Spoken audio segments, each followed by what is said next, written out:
Again Ravi's English and maths academy में आपका स्वागत है। आज हम मैथमेटिक्स क्लास में सीखेंगे परसेंटेज पार्ट 3। दोस्तों इसके पहले पार्ट 1 अपलोड किया जा चुका है, पार्ट 2 अपलोड किया जा चुका है। पिछले पार्ट में हमने सीखा था, पार्ट 1 में हमने सीखा बेसिक रूल्स एंड ट्रिक्स जो आपके एग्जाम में आने वाले क्वेश्चन में काफी हेल्पफुल रहेंगे।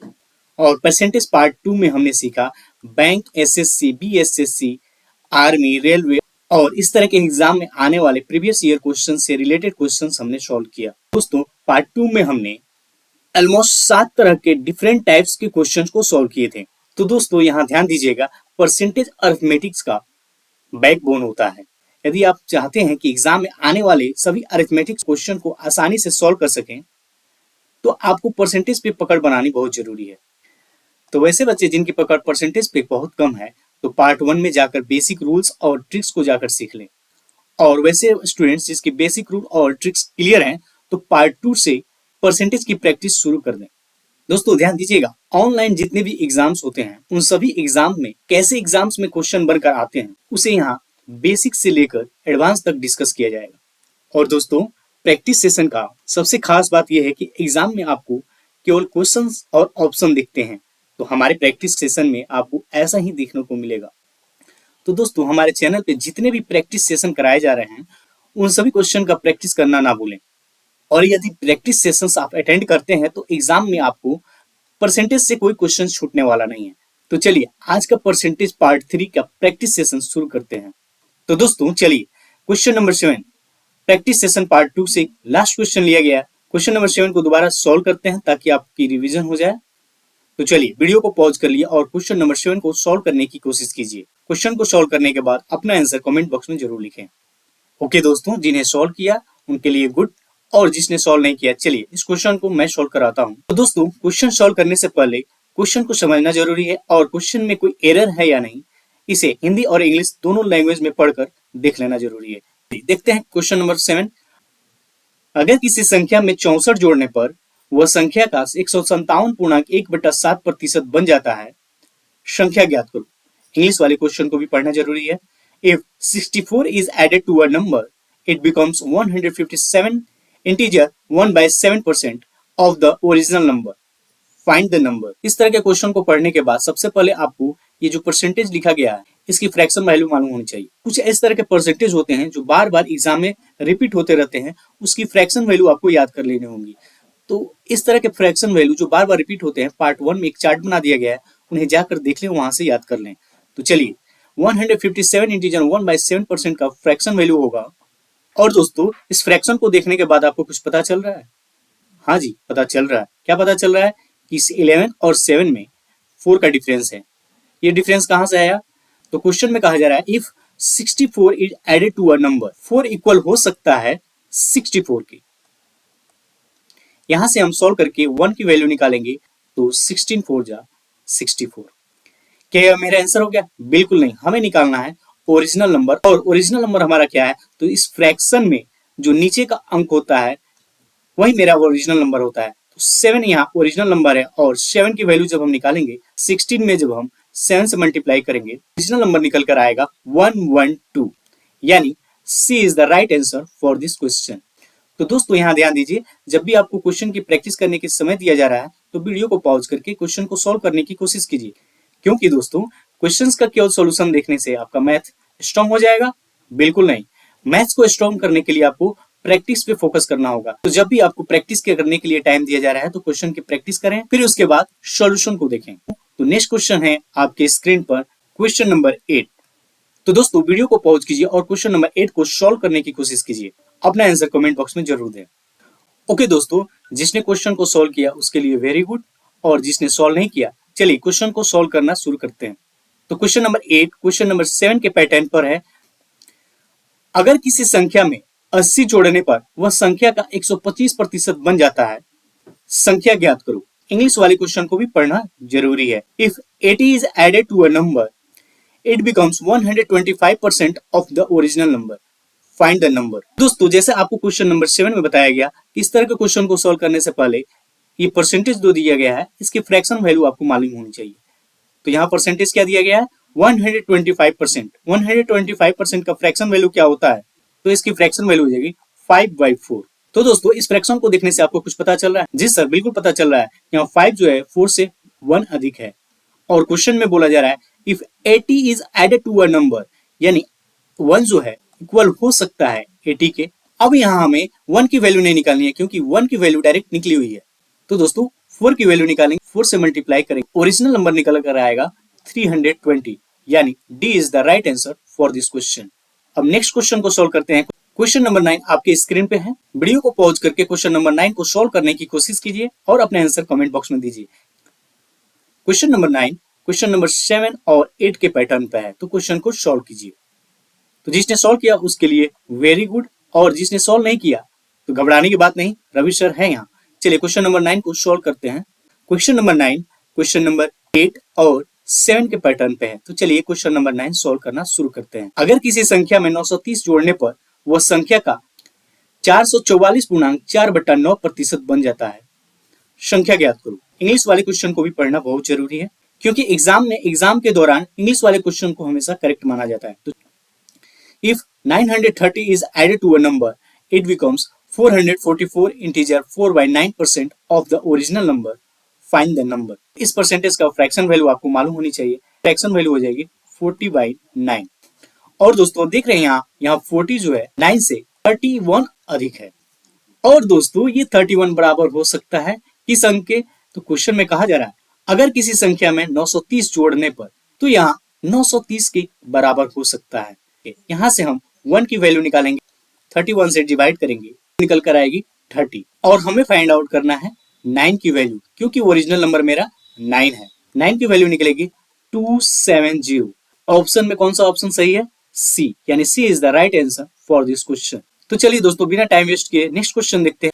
क्वेश्चन नंबर 10 आपके स्क्रीन पर। तो क्वेश्चन नंबर 10 को सॉल्व करने की कोशिश कीजिए। अभी तक जितने भी क्वेश्चन पढ़े हैं उसी पैटर्न पे क्वेश्चन नंबर 10 है। तो चलिए वीडियो को पॉज कीजिए और क्वेश्चन नंबर 10 को सॉल्व करने की कोशिश कीजिए। अपना आंसर कमेंट बॉक्स में जरूर लिखें। तो जिसने सॉल्व कर लिया उसके लिए गुड, और जिसने सॉल्व नहीं किया तो घबराने की बात नहीं, रवि सर है यहाँ। क्वेश्चन नंबर 10 को सॉल्व करते हैं। अगर किसी संख्या में 600 जोड़ने पर वह संख्या का 150% बन जाता है, संख्या ज्ञात करो। क्वेश्चन नंबर 10 क्वेश्चन नंबर 7, 8 और 9 के पैटर्न पे।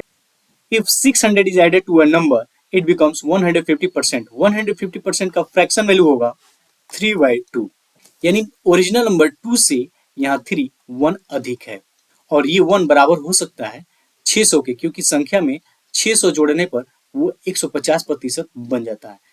कोई भी नंबर 100% होता है और ये 150% हुआ है, यानी ये ओरिजिनल नंबर से अधिक होगा। 1 इक्वल हो सकता है 600 के। हमें निकालना है 2 की वैल्यू, जो कि मेरा ओरिजिनल नंबर है। तो 2 की वैल्यू क्या हो सकती है? तो जब हम 600 में 2 से मल्टीप्लाई करेंगे तो आंसर निकल कर आएगा 1200। तो ऑप्शन में कौन सा ऑप्शन सही है? डी, यानी D is the right answer for this question. चलिए बिना टाइम वेस्ट किए नेक्स्ट क्वेश्चन को देखते हैं। Question number 11। क्वेश्चन नंबर 11 आपके स्क्रीन पर। तो दोस्तों वीडियो को पॉज कीजिए और क्वेश्चन नंबर 11 को सॉल्व करने की कोशिश कीजिए। अपना आंसर कमेंट बॉक्स में जरूर लिखें। ओके दोस्तों, तो जिन्होंने क्वेश्चन सॉल्व किया उनके लिए गुड, और जिसने सॉल्व नहीं किया चलिए सोल्यूशन को देखते हैं। अगर किसी संख्या में 16 जोड़ने पर वह संख्या का 116.2/3% बन जाता है, वास्तविक संख्या ज्ञात करो। If 16 is added to a number, it becomes 116 integer 2/3% of the original number. Find the number. इस तरह के क्वेश्चन को सॉल्व करने से पहले इसका आपको फ्रैक्शन वैल्यू मालूम होनी चाहिए। 116 integer 2/3% का फ्रैक्शन वैल्यू हो जाएगा 7/6। यहाँ डिफरेंस है 1 का। 1 इक्वल हो सकता है किसके? 16 के, क्योंकि 16 ऐड किया जा रहा है। तो 1 की वैल्यू 16, तो 6 की वैल्यू हो सकती है 16 × 6। ओरिजिनल नंबर निकल कर आया 96।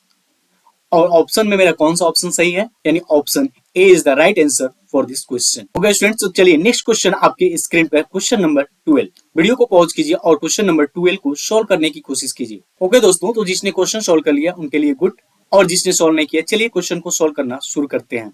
अगर किसी संख्या में 20 जोड़ने पर वह 125% बन जाती है, संख्या ज्ञात करो। देखिए क्वेश्चन में थोड़ा सा ट्विस्ट है। ट्विस्ट क्या है? क्वेश्चन को थोड़ा कंपेयर करके देखते हैं। क्वेश्चन में बोला जा रहा है कि 20 जोड़ने पर वह संख्या 125% बन जाता है, और यही क्वेश्चन नंबर 11 में इस तरह लिखा गया है कि 16 जोड़ने पर वह संख्या का 116.2/3% बन जाता है। यहाँ लिखा गया है संख्या का, और यहाँ डायरेक्ट बोला जा रहा है कि वो इतना बन जाता है, तो दोनों का मतलब एक ही होता है। क्योंकि यहाँ हम इंग्लिश के क्वेश्चन से मिला सकते हैं, it becomes 125% of the number. 11 वाले क्वेश्चन में भी लिखा गया है, it becomes 116 integer 2/3% of the original number. तो इस तरह के क्वेश्चन के लैंग्वेज प्रॉब्लम देखकर आप कंफ्यूज मत होना, इंग्लिश वाले क्वेश्चन को भी पढ़ लेना। तो चलिए क्वेश्चन को सॉल्व करते हैं। If 20 is added to a number, it becomes 125% of the number, या वह 125% बन जाता है। Find the number. Okay students, तो हमें ये पता होना चाहिए कि 125% का फ्रैक्शन वैल्यू क्या होगा, 5/4। और यहाँ डिफरेंस दिख रहा है 1 का, और 1 इक्वल हो सकता है, यहाँ 20 ऐड किया जा रहा है 20 के। हमें निकालना है 4 की वैल्यू। 4 की वैल्यू क्या होगी स्टूडेंट्स, 20 में जब हम 4 से मल्टीप्लाई करेंगे तो आंसर निकल कर आएगा 80। और ऑप्शन कौन सा करेक्ट है, सी, यानी option C is the right answer for this question. तो चलिए बिना टाइम वेस्ट किए क्वेश्चन नंबर 13 सॉल्व करते हैं। क्वेश्चन नंबर 13 आपकी स्क्रीन पर। दोस्तों यहाँ ध्यान दीजिएगा, क्वेश्चन का पैटर्न सेम है, बट क्वेश्चन में जो डाटा दिया गया उसे थोड़ा डिफिकल्ट बना के दिया गया, ताकि आप एग्जाम से पहले इस तरह के क्वेश्चंस का प्रैक्टिस कर लें। यदि इस तरह के एग्जाम में क्वेश्चंस आते हैं तो आप आसानी से सॉल्व कर लेंगे, और यदि अगर आसान क्वेश्चन आते हैं तो उसे आप आसानी से सॉल्व कर ही लेंगे। तो चलिए वीडियो को पॉज कीजिए और क्वेश्चन को सॉल्व करना शुरू कीजिए। अपना आंसर कमेंट बॉक्स में जरूर लिखें। ओके दोस्तों, जिसने क्वेश्चन को सॉल्व कर लिया गुड, और जिसने क्वेश्चन सॉल्व नहीं किया, घबराने की बात नहीं, रवि सर है यहाँ। चलिए क्वेश्चन को आसानी से सॉल्व कर सकते हैं। क्वेश्चन में दिया गया, अगर किसी संख्या में 21 जोड़ने पर वह संख्या 137.1/2% बन जाती है, वह संख्या ज्ञात करो। If 21 is added to a number, it becomes 137 integer 1/2% of the number. Find the number. तो स्टूडेंट्स यहाँ ध्यान दीजिए, जो फ्रैक्शन में परसेंटेज दिया गया, इसकी फ्रैक्शन वैल्यू आपको मालूम होनी चाहिए। 137 इंटीजर 1/2% का फ्रैक्शन वैल्यू क्या होगा, फ्रैक्शन वैल्यू होगा 11/8। यहाँ डिफरेंस कितने का है, 3 का। ओरिजिनल नंबर से आउटकम जो है 3 अधिक आया है, और ये 3 अधिक क्यों आया है, क्योंकि क्वेश्चन में बोला जा रहा है यदि 21 ऐड किया जाएगा उस नंबर में, यानी ये 3 इक्वल हो सकता है किसके, 21 के। यहाँ 1 की वैल्यू निकालेंगे, 1 की वैल्यू हो जाएगी 7। तो यहाँ निकालना है ओरिजिनल नंबर 8, यानी 8 की वैल्यू क्या आएगी, जब हम 7 में 8 से मल्टीप्लाई करेंगे तो आंसर निकल कर आएगा 56। और स्टूडेंट्स ऑप्शन में option C is the right answer for this question. तो दोस्तों चलिए देखते हैं नेक्स्ट क्वेश्चन और आज का लास्ट क्वेश्चन, क्वेश्चन नंबर 14 आपकी स्क्रीन पर। वीडियो को पॉज कीजिए और क्वेश्चन नंबर 14 को सॉल्व करने की कोशिश कीजिए। ओके दोस्तों, जिसने क्वेश्चन को सॉल्व किया उनके लिए गुड, वेरी गुड, और जिसने सॉल्व नहीं किया, चलिए क्वेश्चन को सॉल्व करते हैं। क्वेश्चन में बोला जा रहा है, अगर किसी संख्या में 30 जोड़ने पर 150% बन जाती है, वह संख्या ज्ञात करो। If 30 is added to a number, it becomes 150% of the number. Find the number. सबसे पहले आपको ये मालूम होनी चाहिए कि 150% का फ्रैक्शन वैल्यू क्या होगा। ये लास्ट क्वेश्चन है और यहाँ मैं सॉल्व करके दिखा देता हूँ इसकी फ्रैक्शन वैल्यू होगी क्या। 0 से 0, 5 तिया 15, 5 दूनी 10, 3/2। ओके स्टूडेंट्स, यहाँ दोनों के बीच में डिफरेंस है 1, और डिफरेंस क्यों है, मैंने लिया था ओरिजिनल नंबर 2, आउटकम्स निकल कर आया 3। ऐसा क्यों हुआ, क्योंकि नंबर में 30 ऐड किया जा रहा है, यानी 1 इक्वल हो सकता है 30 के। और यहाँ 1 की वैल्यू निकल गई, हमें निकालना है 2 की वैल्यू, जो कि मेरा ओरिजिनल नंबर है, तो 2 की वैल्यू हो जाएगी 60। और चलिए देखते हैं ऑप्शन में कौन सा ऑप्शन सही है। तो option number D is the right answer for this question. तो दोस्तों इस तरह के लगभग हमने 14 क्वेश्चन को सॉल्व किया, पार्ट 2 और पार्ट 3 मिलाकर। आई होप आपको ये वीडियोस पसंद आए होंगे। यदि आपको ये वीडियो पसंद आया हो तो वीडियो को लाइक करें और अपने दोस्तों के साथ शेयर जरूर करें। और दोस्तों मैथ्स और इंग्लिश से संबंधित एग्जाम ओरिएंटेड क्वेश्चंस और प्रैक्टिस सेशंस पाने के लिए मेरा और आप सभी का अपना channel Ravi's English and maths academy को सब्सक्राइब करना ना भूलें। तो दोस्तों हंसते रहे, मुस्कुराते रहिए और खुशियां बांटते रहिए। मिलते हैं अगले वीडियोज में। Thanks for watching.